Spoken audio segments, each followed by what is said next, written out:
The first thing I noticed was the cold. It wasn't the kind that prickled your skin or made your teeth chatter. It was deeper, more invasive, a frigid tendril creeping through my veins, numbing everything it touched. My eyelids fluttered open to darkness, pierced only by faint glimmers of sterile blue light flickering across my peripheral vision. I tried to move, but my body refused to obey. Something held me down, thick leather straps biting into my wrists and ankles. The sharp scent of ozone filled my nose, mingling with something metallic, something faintly sweet and wrong. The hum came next, a low droning vibration that reverberated through my skull as if the air itself was alive. Panic clawed at the edges of my consciousness. Where was I? How had I gotten here? The last thing I remembered was stepping into my apartment after a long day, my keys jangling in my hand. And then, nothing. "Ah, you're awake." The voice was smooth, dispassionate, and laced with a faint accent I couldn't place. My head snapped toward the sound, but the restraints on my neck restricted the movement. I could only catch glimpses of him, a figure cloaked in shadows, his silhouette haloed by the sickly glow of monitors lining the room. What is this?" My voice came out hoarse, a dry rasp that barely carried across the room. The man stepped closer, his face coming into view. Sharp cheekbones, piercing gray eyes, and a faint, detached smile that sent a shiver racing down my spine. He looked at me the way one might regard a peculiar insect pinned under glass. "You should consider yourself fortunate," he said, his voice lilting in mock reassurance.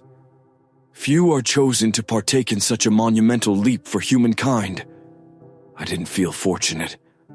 My mind raced, my pulse pounding against the confines of my skin.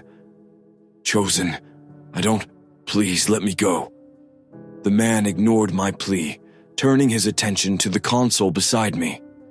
His fingers danced across a panel of switches, and the hum around me deepened, taking on a rhythmic, pulsating quality. A faint vibration coursed through the table beneath me. "You will be the first," he murmured, almost to himself. "The bridge between shadow and substance, the link between the human and the infinite." Before I could question him further, the lights above me flared, momentarily blinding me. The hum transformed into a crescendo of sound, and the world dissolved into a kaleidoscope of pain and light. And then, stillness. When I woke again, the restraints were gone. The room was empty, save for the faint outline of my reflection in the darkened monitors. I sat up slowly, every nerve in my body alive with a strange, buzzing sensation. My hand brushed against the edge of the table, and a jolt of static shot through my fingertips. I stumbled toward the only door in the room, my movements unsteady, as if I was walking on foreign ground.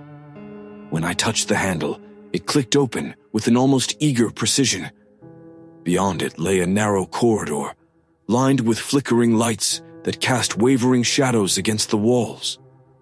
The shadows moved, not with the flicker of the lights or the sway of my body. They moved on their own, twisting and bending in ways that defied logic. One of them stretched toward me, long and spindly, its edges sharp and deliberate. I backed away, my heart hammering in my chest. But as I turned, the shadow followed, clinging to the walls like a living thing. "Luna." The voice whispered my name, faint and serpentine, curling around me like smoke. I ran. I didn't remember leaving the building. My legs carried me through endless hallways and staircases until I burst out into the night, my breath pluming in the chill air. The sky above was a deep, oppressive black, the stars smothered by heavy clouds. The city was eerily quiet. No cars, no people. Just the distant hum of streetlights and the occasional rustle of wind through the alleyways. I leaned against a lamppost, trying to steady my breath, but the buzzing in my veins only grew louder. My reflection in the nearby shop window caught my eye, and I froze. My skin shimmered faintly, as if the shadows clinging to the city had found a home beneath my flesh. When I moved closer, my reflection didn't move in perfect sync. It lagged just slightly, as though deciding whether to follow me at all. I tore my gaze away, bile rising in my throat. The first vision came moments later. It started as a faint prickling behind my eyes, like the onset of a migraine. Then images, disjointed and fractured, flooded my mind. A hand, pale and trembling, reaching for a lever. A flash of machinery grinding to life. And a face, his face twisted in ecstasy and dread. I stumbled backward, clutching my head as the images faded. But the buzzing didn't stop. If anything, it intensified, spreading through my limbs and sinking deep into my core. "You'll never be free," the whisper came again, softer this time, almost pitying. I spun around, but the street was empty. The shadows pooling around my feet shifted, stretching toward the nearest alley.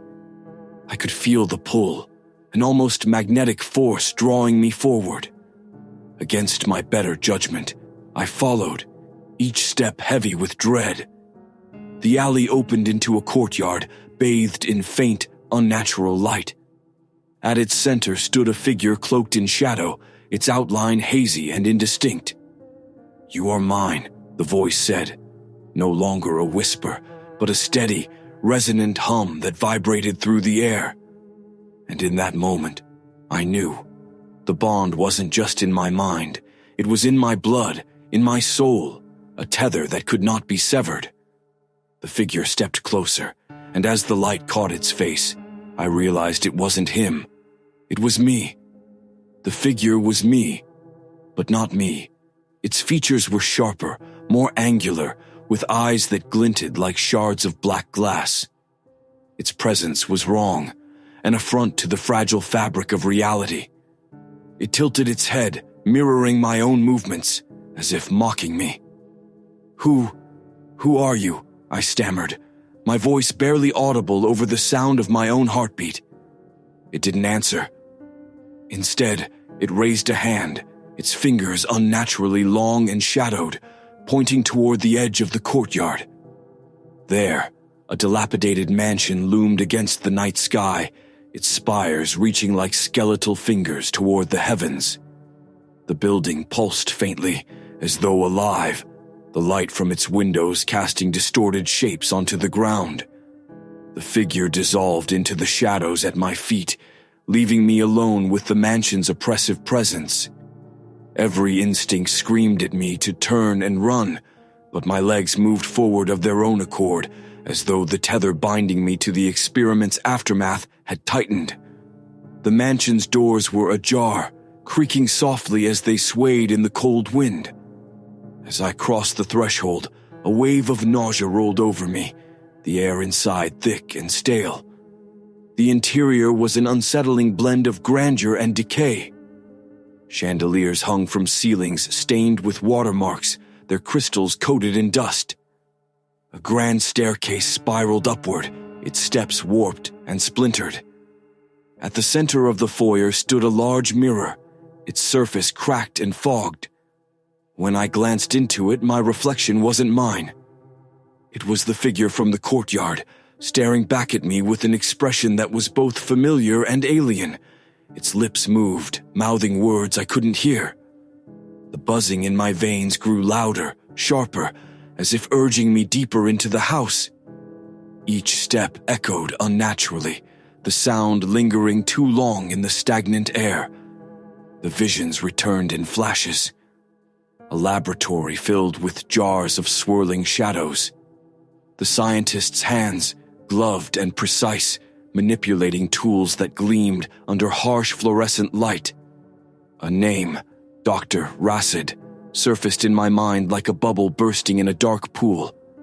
The staircase ended at a long hallway lined with doors, each one slightly ajar.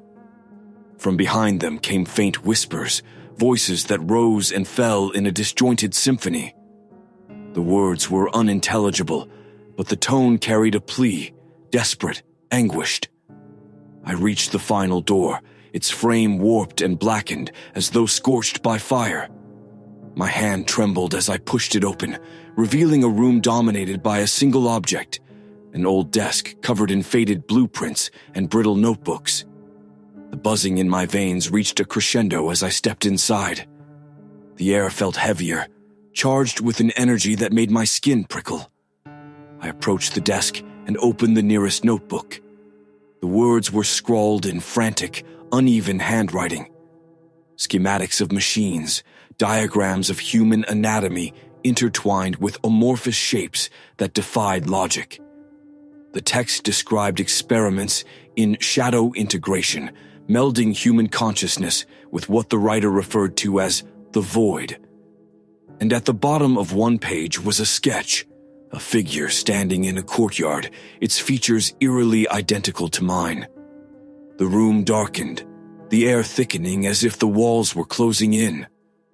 I tried to move, but my body felt anchored to the spot. The shadows in the corners of the room shifted, stretching toward me like living tendrils. "Do you understand now?" The voice was everywhere and nowhere, resonant, yet barely a whisper. I spun around, but the room was empty. The shadows continued to move, coalescing into a shape I recognized, the scientist. Dr. Racid stood before me, his form translucent, his eyes gleaming with an unnatural light. He looked both triumphant and mournful, a ghost of ambition twisted by obsession. "You are my greatest creation," he said, his voice low and even. "The bridge between realms. You carry the shadow and the light within you. Together, we will reshape the boundaries of existence." "I didn't ask for this," I snapped, the buzzing in my veins flaring into a sharp pain. "Take it back. Undo whatever you did to me." His expression softened, almost pitying. "It's not something I can take back. The connection is eternal. You and I are bound by the same thread. Severing it would destroy us both." I stumbled backward, my mind reeling. "There has to be a way. There's always a way." "There is," he admitted, his form flickering like a flame. "But it is not without consequence.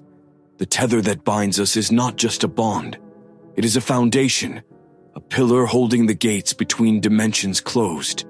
If it breaks, the shadows will be unbound." As his words settled over me, I felt the weight of the truth. The experiments, the visions, the figure in the courtyard, they were fragments of something far greater. The shadows weren't just a part of me. They were a part of everything, kept at bay by this fragile connection. "What happens if I embrace it?" I asked, my voice barely above a whisper. Dr. Racid's form shimmered, his gaze piercing. "You would become more than human. But the shadows, they are hungry.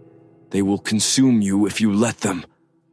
The air around me pulsed, the buzzing reaching a deafening roar. My reflection in the cracked mirror at the edge of the room twisted, its face splitting into a jagged grin. I closed my eyes, the decision weighing on me. To sever the bond was to risk unleashing a force beyond comprehension. To embrace it was to lose myself entirely. When I opened them again, the shadows had stilled, waiting for my choice. The shadows whispered, their voices a susurration that wrapped around my mind like a shroud. They seemed to sense my hesitation, pressing closer, their edges rippling with anticipation. My reflection in the fractured mirror grinned back at me, its black glass eyes glinting as though it understood the choice I faced. "Luna," Dr. Racid said, his voice a faint echo against the cacophony of whispers. "There is no escape from what you are, only the path you choose." I turned to him, my breath shallow. "How do I sever the bond?" His form flickered, and for the first time, I saw fear flicker in his eyes. "You will need to confront the core of your being, the nexus where the shadow and light converge. The ritual will bring you to the edge of the void, but know this, even if you succeed, You will not walk away unchanged."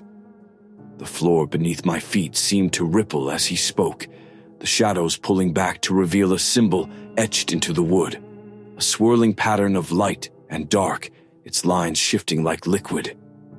"This is where it begins," he murmured, "and where it ends." I stepped forward, the symbol glowing faintly as I entered its center. The air grew thick, charged with a palpable energy that made my skin tingle. The shadows retreated to the edges of the room, forming an undulating barrier that seemed to watch, to wait. "Focus," Rasid instructed. "Call upon the bond. It will reveal itself to you." I closed my eyes, inhaling deeply as the buzzing in my veins intensified. The hum grew louder, deeper, resonating through my very bones. I felt it then, a presence coiled within me, ancient and immense. The tether between us, no longer invisible, burned brightly in my mind's eye, a pulsating strand of light and shadow weaving through the fabric of my existence. "Show yourself," I whispered. The room fell silent, the whispers ceasing as the tether unraveled before me. The light dimmed, and I opened my eyes to see the figure from the courtyard standing just beyond the edge of the glowing symbol. It was no longer a shadowy mimic of myself. Now, it was something far greater, its form shifting and unfathomable, an embodiment of the void itself. Its voice echoed in my mind, a resonant, layered sound that made my thoughts tremble. "You wish to sever me," it said, its tone laced with both amusement and warning. "And yet, you are nothing without me. I am the strength in your fragility, the clarity in your chaos. Without the shadow, there is no light." The tether pulsed violently, pulling taut as if it resisted the thought of separation. I felt its weight in my chest, an anchor tying me to this being, to the void. "I will not be your prisoner," I said, my voice trembling but resolute. The figure tilted its head, its form rippling with faint light. "Prisoner or partner, the choice has always been yours." The room darkened further, the shadows converging around the edges of the symbol. A low hum filled the air, deep and all-encompassing, as though the mansion itself was alive and watching. "Do it now!" Rasid's voice broke through the noise, sharp and urgent. I reached into myself, grasping the tether with my mind. It pulsed and writhed, resisting my will. The shadows pressed closer, their weight suffocating. My body felt like it was being stretched, pulled between two forces. "You cannot sever what you are," the figure said, stepping closer. "But you can transform." A flood of images overwhelmed me. Fragments of my life entwined with moments I didn't recognize. Visions of otherworldly realms, of shadowy landscapes and endless, lightless voids. I saw myself standing in the center of it all, neither fully human nor entirely shadow, a bridge between two worlds. The realization struck like a thunderclap. The tether wasn't just binding me to the shadows, it was binding the shadows to this world, keeping their full force at bay. To sever it meant to destroy the barrier, to unleash the void. To embrace it meant to risk losing myself entirely. I felt a sudden calm settle over me, the chaos stilling as I made my decision. "I accept," I whispered. The shadows surged forward, enveloping me in a cocoon of darkness. For a moment I felt weightless, unmoored, as though I was floating in a vast, infinite sea. The tether pulsed once, twice, then went still. When I opened my eyes, the room was empty. The shadows had receded, and the air was still. The symbol on the floor no longer glowed, its lines faint and inert. Dr. Rasid was gone, his presence erased as though he had never existed. But I could still feel the tether within me, not severed, but altered. It was no longer a chain. It was a current, flowing through me, connecting me to something vast and incomprehensible. The mansion creaked around me, its oppressive weight lifting. I stepped outside into the cold night air, the stars glimmering faintly above. I wasn't free, but I wasn't bound either. And as the shadows moved in the periphery of my vision, I knew one thing for certain. I was no longer just Luna. I was something more, something in between, something born of shadows.